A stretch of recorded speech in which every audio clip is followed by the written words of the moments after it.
I think it was just first being here with Mac and seeing how practice was going to be like the first year he was here.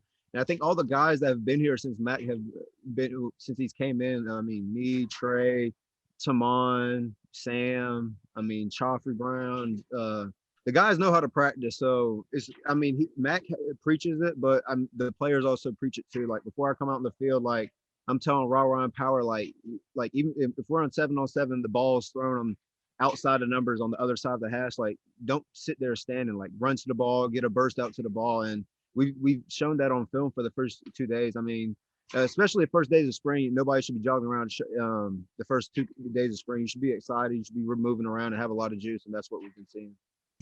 The coaching hasn't changed at all. They've always been very consistent with what they preach. But I mean, this is my 5th year here now, and now more than ever, especially now that it's the second day of spring ball and just all the workouts leading up to this, I've seen more and more just player-led stuff going on. More and more players taking ownership of their position groups and things that they can control. And so just the older guys now, because last year and the year before we were still fairly young, and now like my class is all the old heads, so we're kind of taking ownership now and trying to take things into our own hands and correct little things so the coaches don't have to worry about that and they can more so worry about the important things. So I'd say that's been the biggest difference, is just the fact that you see a lot of the player-led leadership, and I think that's going to be really good for us.